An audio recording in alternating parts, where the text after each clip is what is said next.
Hello everyone, बहुत बहुत स्वागत है बच्चों आज के क्लास में। स्वागत है। मैं ड्रीम स्टडी सेंटर का फाउंडर धनंजय सर आपके लिए बहुत ही बेहतरीन क्लास लेकर आए हैं बच्चों। और इस वीडियो को शुरू से अंत तक ज़रूर देखिएगा, क्योंकि आज हम करने वाले हैं कक्षा 12 भौतिकी का विद्युत आवेश और क्षेत्र का वन शॉट क्लास बच्चों। तो चलिए, रेडी है ना। पढ़ो एक बार, लेकिन हमेशा याद रहे मेरे बच्चों, इसको याद रखिएगा। बहुत ही इम्पोर्टेंट क्लास हम आपको देने वाले हैं। जो बच्चे अभी तक विद्युत आवेश और क्षेत्र में थोड़ी सी प्रॉब्लम रह गई या कसक रह गई हो, पूरा कर लें। चलिए आगे बढ़ते हैं। और ये पहला देखिए अध्याय 1 है, ये वैद्युत आवेश और ये क्षेत्र, ठीक है ना। देखिए इसमें क्या है कि सबसे पहला वर्ड है अस्थिर वैद्युतिकीय। इसका अर्थ क्या होता है? इसका अर्थ होता है इसमें अस्थिर आवेश और उसके प्रभावों का अध्ययन किया जाता है। ओके, चलिए पहला पॉइंट क्लियर। दूसरा पॉइंट क्या है? वैद्युत आवेश, यानी कि जब दो पदार्थों को आपस में रब करते हैं, रगड़ा जाता है, तो ये पदार्थ हल्की वस्तुओं को आकर्षित करने लगती है। इस स्थिति में ये पदार्थ आवेशमय हो जाता है, यानी कि वैद्युतमय कहलाता है। जैसे कांच की छड़ और रेशम को यदि हम एक साथ रगड़ते हैं, ठीक है, तो क्या होता है कि कांच की छड़ पे धनावेशित हो जाता है, रेशम की छड़ पे क्या हो जाता है? ऋणावेशित हो जाता है मेरे बच्चों, ठीक है। तो यहाँ पे ध्यान दीजिएगा कि नोट, किसी वस्तु पर इलेक्ट्रॉन की अधिकता या कमी के को क्या हम कहते हैं? विद्युत आवेश कहते हैं। और यदि वस्तु पर इलेक्ट्रॉन की अधिकता हो तो वह ऋणावेशित होता है, और यदि वस्तु पर इलेक्ट्रॉन की कमी हो तो वह क्या होता है? धनावेशित होता है। पॉइंट को एक बार रिमेंबर कर लीजिएगा। जिस वस्तु पर इलेक्ट्रॉन की अधिकता होती है वो ऋणावेशित होता है और उसका द्रव्यमान बढ़ जाता है जी। और जिस वस्तु पर इलेक्ट्रॉन की कमी होती है वह वस्तु क्या होता है? धनावेशित होता है और उसका द्रव्यमान घट जाता है बच्चों। ओके, चलिए आगे बढ़ते हैं। बहुत इंपॉर्टेंट पॉइंट पर हम बात करने वाले हैं, आवेश के प्रकार। किसके? तो आवेश के प्रकार पर बात करने वाले हैं कि आवेश दो प्रकार के होते हैं, एक धनावेशित होता है, एक ऋणावेशित होता है। यानी कि इलेक्ट्रॉन पर जिससे कमी होती है वह धनावेश होता है, और जिस पर इलेक्ट्रॉन की अधिकता होती है उस पर ऋणावेश होता है बच्चों, ठीक है। चलिए नोट, समान आवेश। समान आवेश मतलब धनावेश के बीच या ऋणावेश और ऋणावेश के बीच क्या होता है? एक दूसरे को प्रतिकर्षित करता है। बट विपरीत आवेश यानी कि धनावेश और ऋणावेशित हो तो एक दूसरे को क्या करता है? आकर्षित करता है बच्चों। क्लियर? चलिए आगे बढ़ते हैं। सबसे इम्पोर्टेंट पॉइंट, वैद्युत आवेश का मात्रक। तो वैद्युत आवेश का ऐसा ही मात्रक जो होता है ये कूलम होता है जी। क्या होता है? कूलम होता है। और यहाँ पे इसकी विमा जो होती है 80 होती है, और यहाँ पे आवेश बराबर विद्युत धारा बटे का समय होता है। और इसका एक और, जरा मेरी आवाज़ों को सुन रहे होंगे बातों को, तो वैद्युत आवेश का सबसे बड़ा मात्रक जो होता है वह फैराडे होता है जी, और सबसे छोटा मात्रक जो होता है ये फ्रैंकलिन होता है बच्चों। चलिए, वैद्युत आवेश का संरक्षण का नियम क्या है जी? इस नियम के अनुसार आवेश को न तो उत्पन्न किया जा सकता है और ना ही नष्ट किया जा सकता है, या एक प्रकार के आवेश को दूसरे प्रकार के आवेश में केवल परिवर्तित किया जा सकता है बच्चों, ठीक है।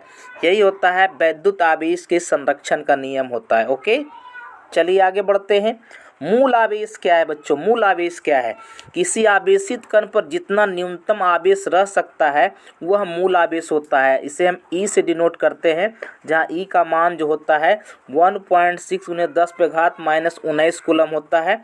यानी कि किसी पदार्थ पर इलेक्ट्रॉन का न्यूनतम जो आवेश होता है वही मूल आवेश होता है। इसको फंडामेंटल चार्ज कहते हैं, और जो कि इलेक्ट्रॉन के आवेश के बराबर होता है, और जिसका आवेश होता है 1.6 × 10⁻⁻19 कूलम होता है बच्चों। ओके, चलिए आगे बढ़ते हैं। देखिए आ गया सबसे बेहतरीन कूलम का नियम। देखिए कूलम का नियम आ गया बच्चों। क्या आ गया? कूलम का नियम आ गया। देखिए कूलम का नियम क्या कहता है कि इस नियम के अनुसार दो अस्थिर आवेशों, याद रखिएगा, कूलम का नियम जो है ना बिंदु आवेशों के बीच के लिए दिया गया है जी। Point is to be noted. दो अस्थिर बिंदु आवेश के बीच लगने वाला वैद्युत बल, आकर्षण हो या विकर्षण हो, उन दोनों के आवेशों के परिमाण के गुणनफल का व्युत्क्रमानुपाती होता है, और इनके बीच की दूरी का वर्ग का व्युत्क्रमानुपाती होता है। देखिए यहाँ पे हमारा एफ जो है ना ये समानुपाती होता है दोनों आवेशों के गुणनफल का, और एफ जो व्युत्क्रमानुपाती होता है दूरी के वर्ग का। यदि ये दोनों को ऐड कर दिया जाए तो यहाँ एक फॉर्मूला मिलता है F बराबर K इंटू का Q1 Q2 बटे का आर स्क्वायर। वायु अथवा निर्वात के लिए K का मान होता है 1/4 पाई एप्सिलॉन नोट। इसको हम बोलते हैं वायु निर्वात की विद्युतशीलता एप्सिलॉन नोट को कहा जाता है, ठीक है ना। तो इस बात को याद रखेंगे आप कि K का जो होता है वैद्युत स्थिरांक भी बोला जाता है। क्या बोला जाता है? वैद्युत स्थिरांक भी बोला जाता है जी। ओके, चलिए एकदम बिल्कुल छोटी सी क्लास है, इसको याद रखिएगा। अभी जस्ट हमने बताया कि F बराबर 1/4 पाई एप्सिलॉन नोट Q1 बटे का Q2 बटे का आर स्क्वायर होता है। और वहाँ पे ये वायु अथवा निर्वात के लिए K का मान जो होता है याद रखेंगे, कॉपी में नोट कर लेंगे। 9 गुने 10⁻9 न्यूटन मीटर स्क्वायर प्रति कूलम स्क्वायर होता है। क्या होता है? K का वैल्यू जो होता है 9 गुने 10⁻9 न्यूटन मीटर स्क्वायर प्रति कूलम स्क्वायर होता है, ठीक है। ये हमारा वायु निर्वात के लिए होता है। यदि दो बिंदु आवेशों के बीच की कुचालक माध्यम हो, जैसे कागज़ हो, मोम हो, है ना, तो वहाँ पे हमारा वैद्युत बल का जो मान होता है 1/4 पाई एप्सिलॉन नोट के इंटू का Q1 Q2 बटे का आर स्क्वायर, जहाँ K जो होता है प्रावैद्युत माध्यम का प्रावैद्युतांक होता है जी। ओके, चलिए यहाँ तक इन बच्चों कोई दिक्कत नहीं है बनू? चलिए इस बात को याद रखिएगा, यानी कि जब किसी दो बिंदु आवेश के बीच कोई परावैद्युत माध्यम आ जाता है तो पहले से आकर्षण बल का मान जो है ना वो कम जाता है जी, याद रखेंगे। अब देखिए यहाँ पे यदि हम यहाँ पे ये हमारा एफ जो है ये वायु में आकर्षण बल की मात्रा है, यहाँ FM जो है ये किसी प्रावैद्युतांक माध्यम में एफ का इसका अनुपात यदि निकाला जाए तो F बराबर K इंटू का FM होता है जी। ये F बराबर क्या होता है? K इंटू का FM होता है बच्चों, ठीक है। इस रिलेशन को याद रखने का। इन्हें कोई पूछेगा कि प्रावैद्युतांक क्या होता है, तो प्रावैद्युतांक क्या होता है, तो वायु या निर्वात में अस्थिर वैद्युतिकी बल और किसी माध्यम में अस्थिर वैद्युतिकी बल का क्या होता है? अनुपात होता है। उसी को हम क्या कहते हैं कि परावैद्युतांक कहते हैं जी। That's point is to be noted मेरे बच्चों, ठीक है। चलिए आगे बढ़ते हैं।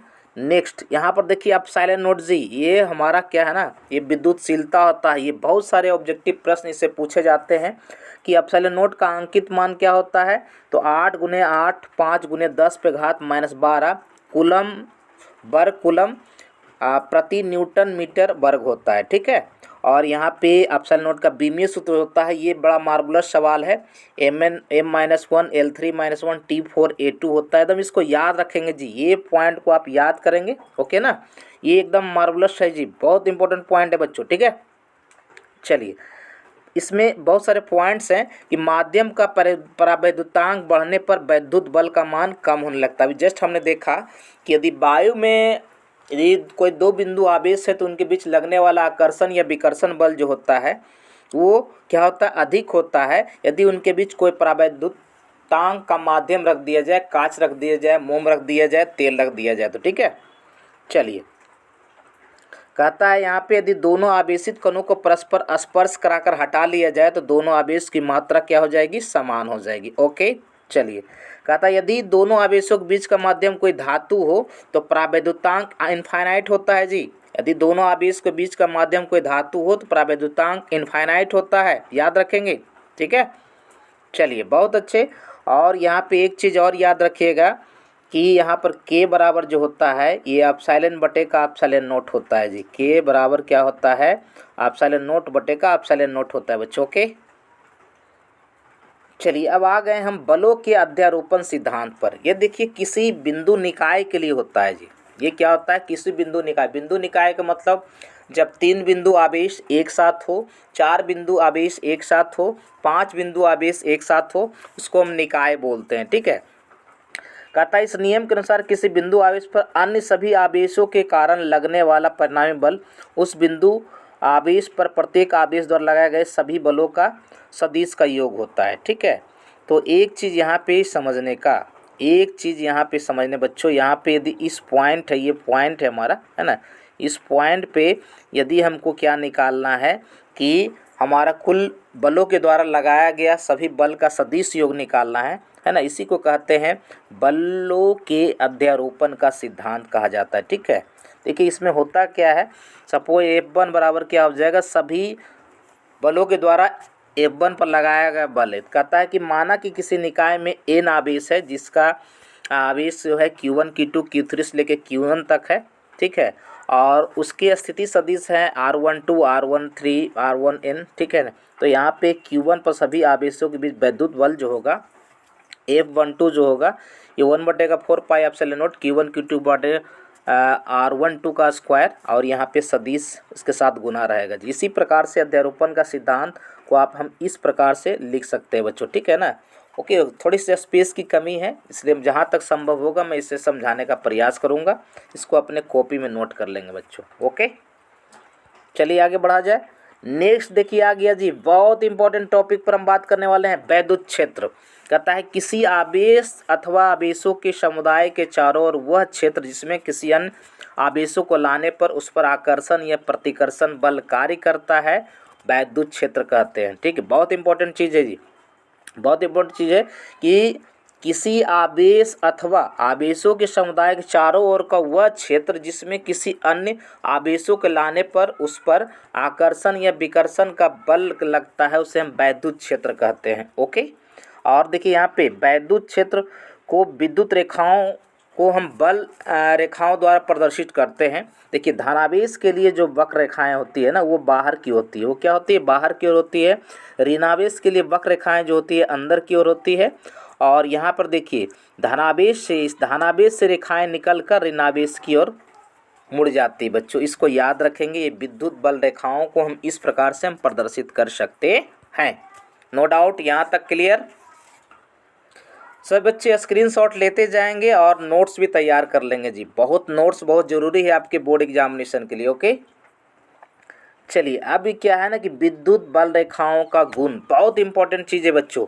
कहता है वैद्युत बल रेखाएं धनावेश से निकलकर वक्र बनाती हुई ऋणावेश पर जाके क्या हो जाती है, समाप्त हो जाती है। दोनों वैद्युत बल रेखाएं कभी एक दूसरे को नहीं काटती है। अगर ये काटेगी तो कटान बिंदु पर दो स्पर्श रेखाएं होंगी, अर्थात वैद्युत बल की दो दिशाएं होगी जो कि असंभव है। यानी कि एक बिंदु पे वैद्युत बल की दो दिशाएं होगी जो कि असंभव है ना। क्वेश्चन भी, सवाल भी आपके बोर्ड एग्जाम में आता है बच्चों कि दो वैद्युत बल रेखाएं कभी एक दूसरे को नहीं काटती है, क्यों? तो आंसर लिखना है कि दो वैद्युत बल रेखाएं कभी भी एक दूसरे को नहीं काटती है। अगर ये काटेगी तो कटान बिंदु पर दो स्पर्श रेखाएं होगी, अर्थात वैद्युत बल की दो दिशाएं होगी जो कि असंभव है। ओके, देखिए वैद्युत बल रेखाओं का पास पास होना वो प्रबल वैद्युत क्षेत्र की क्षमता को दिखाता है, और वैद्युत बल रेखाओं का दूर दूर होना ये दुर्बल बल रेखाओं को प्रदर्शित करता है जी। That's point is to be noted, और इसको मैं स्क्रीनशॉट लेने का आपको टाइम दे रहा हूँ, ठीक है, ले सकते हैं बच्चों के। चलिए यहाँ पर क्या कहता है कि वैद्युत बल रेखाओं और चुंबकीय बल रेखाओं में क्या अंतर है। ये सवाल आपके एग्जामिनेशन में 2 मार्क्स का पूछे जाएंगे। कहता है वैद्युत बल रेखाएं धनावेश से निकलकर वक्र बनाती हुई ऋणावेश पर समाप्त हो जाती है। इस प्रकार वैद्युत बल रेखाएं बंद वक्र नहीं बनाती है, ठीक है ना। जबकि चुंबकीय बल रेखाएं जो होती है एक बंद वक्र बनाती है। ओके, चलिए पॉइंट को आगे बढ़ाते हैं। नोट, दैट्स इंपॉर्टेंट सवाल। ये परीक्षण आवेश क्या है जी? ये परीक्षण आवेश क्या होता है? बहुत ही छोटा आवेश होता है जो स्थान पर वैद्युत क्षेत्र को प्रभावित ना करे, उसको परीक्षण आवेश कहते हैं। और इसको क्यू नोट से डिनोट किया जाता है। किससे? Q note. Q0 को क्यू नोट बोलते हैं बच्चों। चलिए नेक्स्ट, विद्युत क्षेत्र की तीव्रता यानी कि इंटेंसिटी ऑफ इलेक्ट्रिक फील्ड क्या होता है। तो देखिए क्या कहता है कि वैद्युत क्षेत्र में एकांक परीक्षण पर यानी एकांक परीक्षण आवेश पर लगने वाला वैद्युत बल को हम क्या कहते हैं? वैद्युत क्षेत्र की तीव्रता कहते हैं जी। याद रखिएगा, वैद्युत क्षेत्र में एकांक परीक्षण आवेश पर लगने वाले वैद्युत बल को हम विद्युत क्षेत्र की तीव्रता कहते हैं, और इसे हम ई से डिनोट करते हैं जी। यदि यहाँ पे परीक्षण आवेश क्यू नोट है और यहाँ पे लगने वाला वैद्युत बल F है तो विद्युत क्षेत्र की तीव्रता जो होगी F बटे का क्यू नोट होगा। F बटे का क्यू नोट होगा, यानी विद्युत क्षेत्र की तीव्रता बराबर जो होता है बल बटे का आवेश होता है, और जिसका मात्रक जो होता है न्यूटन प्रति कूलम होता है जी, है ना। और यह एक सदिश राशि है बच्चों, और इसका बीमीय सूत्र जो होता है आपका MLT-3A-1 होता है। तो सभी बच्चे एक बार स्क्रीनशॉट ले लेंगे फटाफट। ओके, बहुत इंपॉर्टेंट है जी। और यदि हमारी क्लास अच्छी लगती है तो हमारी क्लास को एक बार लाइक और शेयर कर देंगे, है ना। ओके, चलिए नेक्स्ट कहता है बच्चों, बिंदु आवेश के कारण विद्युत क्षेत्र की तीव्रता। देखिए किसी बिंदु आवेश, ये देखिए हमारा कोई बिंदु आवेश प्लस का क्यू है, इससे r डिस्टेंस पर कोई पॉइंट p है ना, कोई पॉइंट p है। ओके ना। कहता है माना कि कोई बिंदु आवेश q किसी ऐसे परावैद्युत माध्यम में स्थित है जिसका परावैद्युतांक k, आप परावैद्युतांक को रख भी सकते हैं, नहीं भी रख सकते हैं। इससे r दूरी पर कोई बिंदु p है जहाँ पे हम परीक्षण आवेश लिए हैं जी, q0 लिए हैं, और तो इसलिए दोनों के बीच लगने वाला वैद्युत बल, तो देखिए सिंपल सी बात है, यदि परावैद्युत माध्यम होगा तो बल होगा 1/4πε0 k Q1 Q2/r²। यदि यहाँ पे हम विद्युत क्षेत्र की तीव्रता के फॉर्मूला से Q0 से हम भाग दे दें, इसमें Q0 से भाग देंगे तो F/Q0 बराबर हो जाएगा 1/4πε0 k Q/r² हो जाएगा, ठीक है ना। यानी कि यहाँ पे इलेक्ट्रिक फील्ड जो हो जाएगा 1/4πε0 k Q/r²। यदि हम k का मान वायु के लिए याद रखिएगा, परावैद्युतांक वायु निर्वात के लिए k का वैल्यू 1 होता है जी, और वहाँ पे E का जो वैल्यू होता है ये 1/4πε0 Q/r² होता है बच्चों, ठीक है। इसका मतलब क्या हो गया कि वायु में और निर्वात में विद्युत क्षेत्र का मान जो होता है किसी परावैद्युत माध्यम में विद्युत क्षेत्र की तीव्रता से अधिक होता है जी। क्या होता है? अधिक होता है, ठीक है। इस बात को याद रखेंगे, this point is to be noted.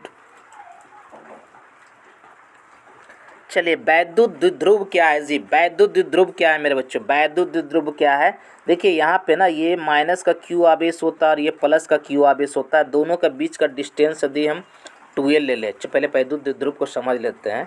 कहता है दो बराबर तथा विपरीत आवेश एक दूसरे के अर्ध दूरी पर स्थित हो तो इस संरचना को विद्युत द्विध्रुव कहते हैं। वैद्युत द्विध्रुव कहते हैं, इलेक्ट्रिक डायपोल कहते हैं, है ना। जैसे HCl में, H2O में, NH3 में हमारा वैद्युत यानी इलेक्ट्रिक डायपोल उत्पन्न होता है बच्चों। ओके, अब देखिए वैद्युत द्विध्रुव आघूर्ण क्या है? Electric dipole moment. बहुत ही मार्वलस सवाल।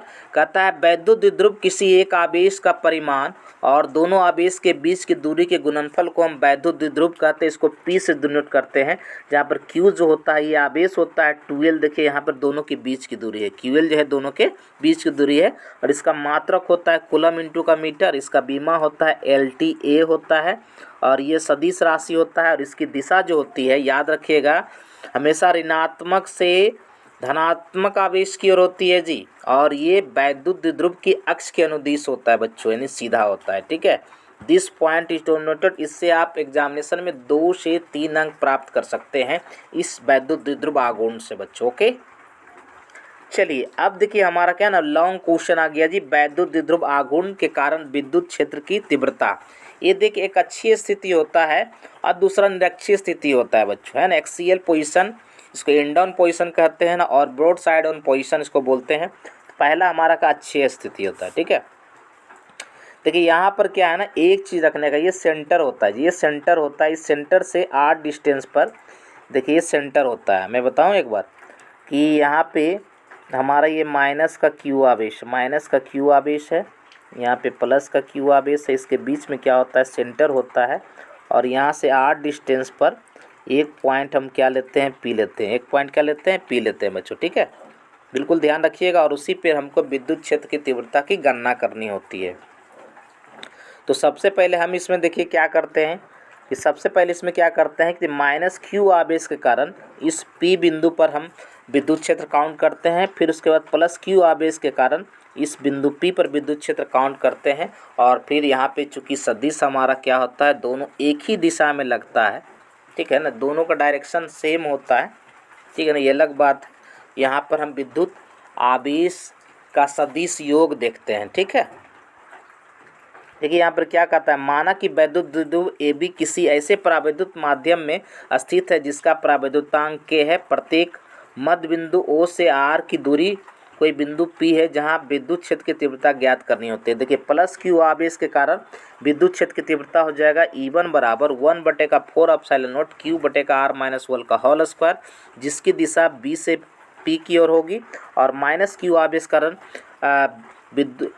बिंदु P पर विद्युत क्षेत्र की तीव्रता जो होगी 1/4πε0 K Q/r+L का होल स्क्वायर, जिसकी दिशा P से A की ओर होगी, ठीक है। इसको आप स्क्रीनशॉट ले सकते हैं। आप पहले नोट्स तैयार कर लीजिए बच्चों, ठीक है। अब देखिए P पर यदि हम विद्युत क्षेत्र की तीव्रता काउंट करेंगे तो यहाँ पर देखिए हमारा क्या है ना, किसका मान ज़्यादा है जी। तो यहाँ पर ध्यान दीजिएगा, जिसकी दूरी कम होगी बिंदु P से उसका E का मान ज़्यादा होगा, है ना। तो बिंदु किसकी दूरी कम है, ज़रा ध्यान देंगे, किसकी दूरी कम है, ज़रा फिगर से देखिएगा। तो ये प्लस Q आवेश की दूरी जो है ना P बिंदु से कम है, यानी इसके चलते हमारा विद्युत क्षेत्र का मान जो होगा ज़्यादा होगा। और ये माइनस Q आवेश है, इसके कारण विद्युत क्षेत्र का मान जो होगा वो हमारा क्या हो जाएगा, कम होगा जी, ठीक है ना। चलिए आप इसको यहाँ पर, इसलिए हमने यहाँ पर E बराबर E1 माइनस का E2 रखा और दोनों से 1Q बटे का 1/4 pi epsilon not K common कर लिया। यहाँ से देखिए क्या बच गया, यहाँ से बच गया हमारा, यहाँ से बच गया 1 बटे का R माइनस एल का होल स्क्वायर, यहाँ से बच गया 1 बटे का R प्लस का एल स्क्वायर। इसके बाद आगे आप लोग है ना, इसको हम हर का एलसीएम लेते हैं लघुत्तम समावर्तक, तो हर में आता है R माइनस एल का होल स्क्वायर और R प्लस एल का होल स्क्वायर, और ये पार्ट इधर 1 से गुना हो जाता है जो कि 1 गुने R प्लस एल का होल स्क्वायर और माइनस R माइनस एल का होल स्क्वायर हो गया। यदि इसको कैलकुलेशन किया जाए तो यहाँ पर अंश में इसको a प्लस बी का होल स्क्वायर, इसको हम a प्लस बी का होल स्क्वायर पे तोड़ते हैं, इसको a माइनस बी का होल स्क्वायर पे तोड़ते हैं। तो देखिए यहाँ पे a प्लस बी का whole square minus a minus B का होल स्क्वायर का फॉर्मूला भी आप लोग को पता होगा। तो ये क्या होता है जी, तो ये 4ab होता है। क्या होता है, 4ab होता है, यानी कि सारा ड्रामा ख़त्म।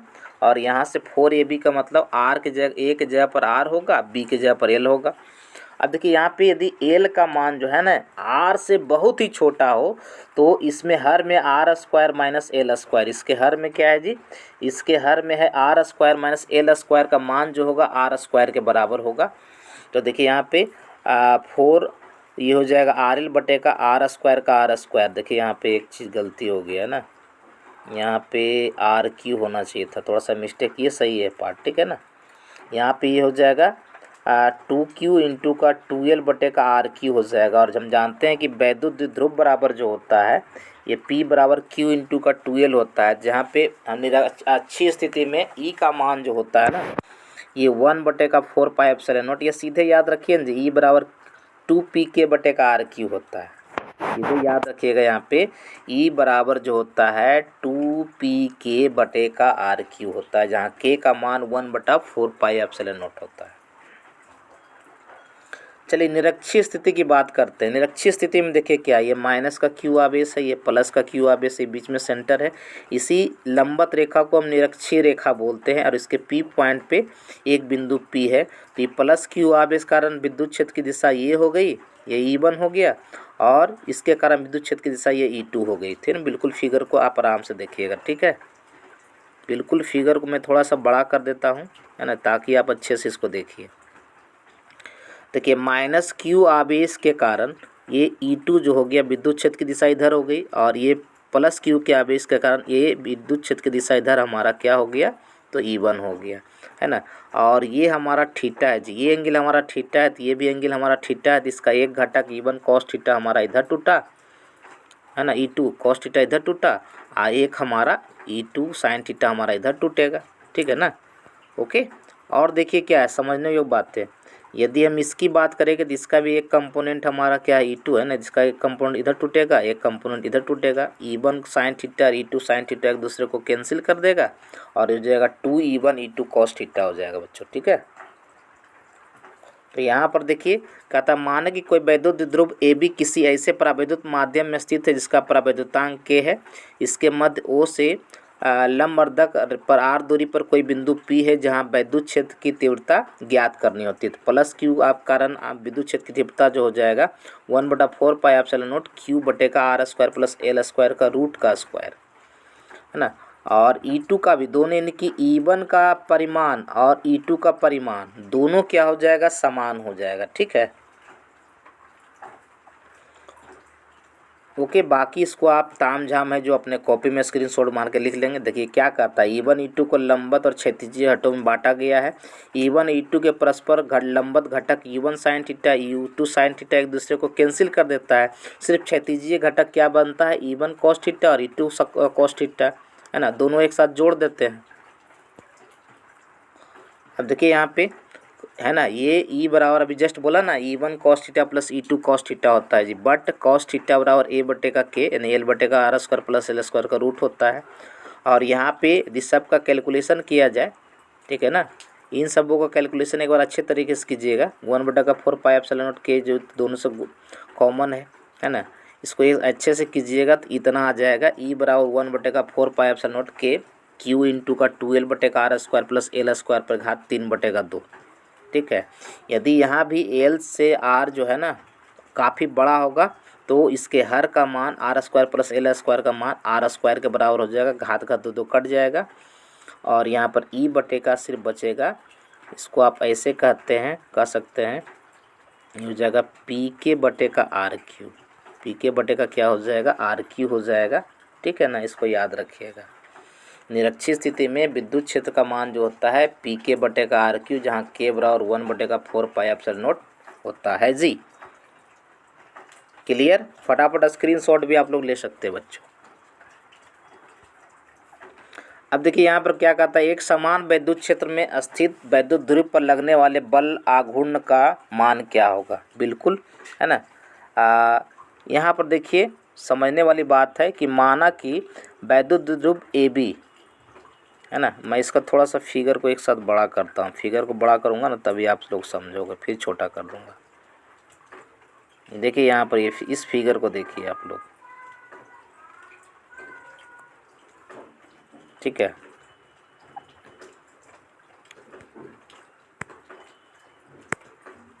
देखिए यहाँ पे है ना, इधर प्लस का क्यू आवेश है, इधर माइनस का क्यू आवेश है। इधर जो बल लगेगा, ये इधर जो बल लगेगा इधर हो गया F बराबर क्यू ई, इधर जो बल लगेगा इस दिशा में रहेगा, ये एक दूसरे को बैलेंस किए रहेगा तब ये रोटेट होगा, घूमेगा जी। ठीक है ना, फिगर को अच्छी तरह से देख लीजिए, अपने कॉपी में नोट कर लीजिएगा। ठीक है, ओके। चलिए अब देखिए यहाँ पे क्या कहता है, बात को जरा समझने का बच्चों। कहता है यहाँ पे कि माना कि विद्युत ध्रुव ए बी प्लस का क्यू और माइनस क्यू आवेश से मिलकर बना हुआ है। प्लस क्यू आवेश पर विद्युत बल हमारा क्यू ई लग रहा है, माइनस क्यू आवेश पर विद्युत बल भी क्यू लग रहा है, जो एक दूसरे के विपरीत दिशा में है। और ये क्या है ना, एक दूसरे को कैंसिल कर देता है। ये दोनों बल के परिमाण बराबर होते हैं लेकिन दिशा में विपरीत होने के कारण ये एक दूसरे को कैंसिल कर देता है। ठीक है, अब देखिए क्या कहता है कि दोनों बल परिमाण पर बराबर लेकिन दिशा में विपरीत है तथा इनकी क्रिया रेखा एक नहीं है, इसलिए यह बलयुग्म रचना करेंगे। तो यहाँ बल आघूर्ण बराबर जो फॉर्मूला होता है इसको हम टॉर्क पढ़ते हैं, बल गुने बलों के बीच लंबवत दूरी। तो बल बराबर क्या होता है क्यू इंटू का, यह बलों के बीच की दूरी क्या होता है लंबवत दूरी 2l साइन थीटा होता है। इससे टॉर्क बराबर होता है p साइन थीटा, या p क्रॉस ई भी कहीं कहीं लिखते हैं। देखिए याद रखिएगा, टॉर्क बराबर जो होता है ना ये p क्रॉस का e होता है, यानी कि ये वेक्टर का ये क्रॉस प्रोडक्ट होता है बच्चों, कार्तीय गुणनफल होता है। ठीक है, चलिए इसको याद रखेंगे आप लोग कि जब थीटा का मान 90 डिग्री हो तो टॉर्क जो होता है बल आघूर्ण जो होता है वो अधिकतम लगता है। ठीक है, और ये थीटा का वैल्यू क्या हो 0 हो तो बल आघूर्ण क्या होगा 0 होगा, शून्य होगा बच्चों। ठीक है, चलिए अब देखिए बहुत ही बेहतरीन टॉपिक पर बात करने वाले हैं कि घन कोण क्या होता है। कहता है किसी गोलीय पृष्ठ का क्षेत्रफल गोले के केंद्र पर, क्षेत्रीय फलक के गोले के केंद्र पर जितना कोण बनाता है ना वही क्या होता है घनीय कोण होता है। मैं थोड़ा सा इसको और बड़ा करना चाहता हूँ ताकि आप इसको समझिए आप लोग अच्छी तरीके से। देखिए है ना, ये दिखाई पड़ रहा होगा आप लोग, ओके ना, ये दिखाई पड़ रहा होगा आपको। देखिए ये जो है ना, ये गोला का कोई पृष्ठीय क्षेत्रफल भाग जो है ना, ये कोई पृष्ठीय क्षेत्रफल भाग जो है वृत्त के केंद्र पर जो कोण बनाता है उसी को हम घनीय कोण बोलते हैं। उसी को क्या बोला जाता है घनीय कोण बोला जाता है। ठीक है, तो कहता है कि उसे उस पृष्ठ द्वारा केंद्र पर बना कोण क्या होता है घन कोण होता है। इसे ओमेगा से सूचित करते हैं। यदि हमारा डीए जो है अल्पांश क्षेत्रफल है जो केंद्र पर अंतरित कोण क्या बनाता है, डी ओमेगा। तो क्या हो जाएगा, डी ए बटे का आर स्क्वायर। तो घन कोण का मात्रक होता है, याद रखिएगा, अस्टेरेडियन होता है। क्या होता है, एक अस्टेरेडियन होता है, ठीक है ना।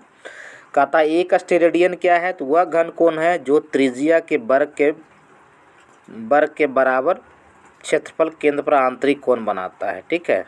यानी याद रखिएगा, गोले का संपूर्ण पृष्ठ के लिए होता है 4 पाई आर स्क्वायर, यानी गोले का संपूर्ण क्षेत्रफल फलक केंद्र पर जो कोण बनाता है, याद रखिएगा 4 पाई घन कोण बनाता है। कितना कोण बनाता है, 4 पाई घन कोण बनाता है, 4 पाई अस्टेरेडियन कोण बनाता है जी। ये एकदम इम्पोर्टेंट टॉपिक है बच्चों, बिल्कुल ध्यान देंगे। आगे बढ़ते हैं। देखिए वैद्युत फ्लक्स क्या है जी, बहुत इंपॉर्टेंट सवाल, बहुत इंपॉर्टेंट जी टॉपिक जी। वैद्युत फ्लक्स क्या है बच्चों, ठीक है ना। वैद्युत फ्लक्स क्या है, तो कहता है कि वैद्युत फ्लक्स विद्युत क्षेत्र का वह गुण होता है जिसमें किसी विद्युत क्षेत्र में किसी काल्पनिक पृष्ठ या वैद्युत फ्लक्स उस पृष्ठ से गुजरने वाले वैद्युत बल रेखाओं की संख्या की माप होती है ना। यानी कि किसी विद्युत क्षेत्र में जितना विद्युत रेखाओं की संख्या होती है ना, उसी को हम क्या बोलते हैं, वैद्युत फ्लक्स कहते हैं, और इसे हम फाई से सूचित करते हैं, ठीक है।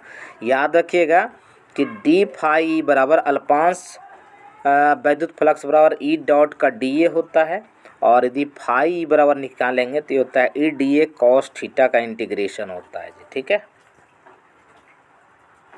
देखिए इसका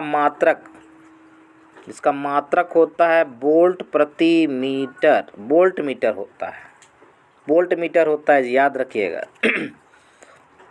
इसका बीमीय सूत्र भी याद रखना है, ml3 t-3 a -1 होता है, और यह अदिश राशि होता है। कहता है यदि विद्युत बल रेखाएं पृष्ठ के अंदर प्रवेश कर रही हो तो वैद्युत फ्लक्स ऋणात्मक होगा, यदि विद्युत बल रेखाएं पृष्ठ से बाहर निकल रही हो तो वैद्युत फ्लक्स क्या होगा, धनात्मक होगा बच्चों। क्या हो जाएगा, धनात्मक होगा।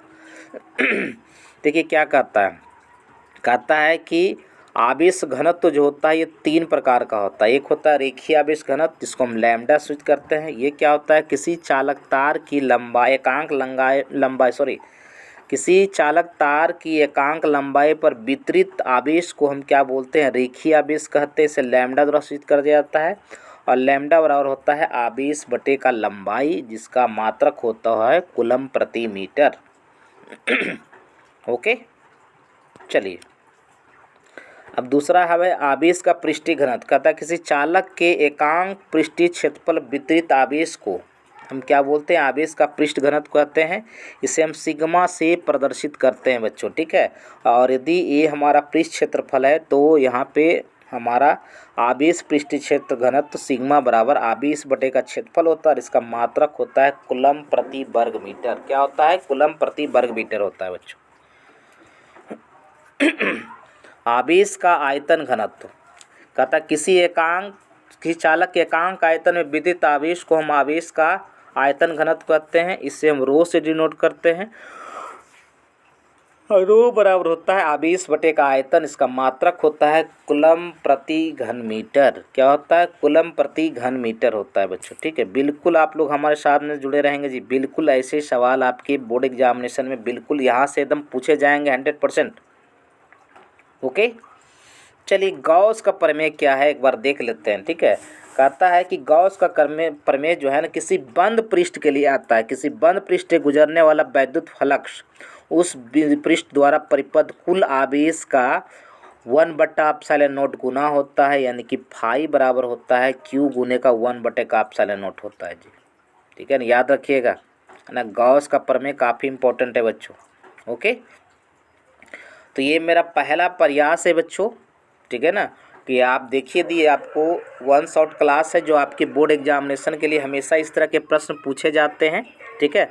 हमारा क्लास कैसे लगा ये ज़रूर बताइएगा। और आज ये 1 शॉट क्लास का ये पहला पार्ट है, ओके ना। मिलते हैं दूसरे पार्ट में, हम गॉस प्रमेय से शुरुआत करेंगे बच्चों, ओके ना। बिल्कुल यहीं तक कहानी है आज तक की।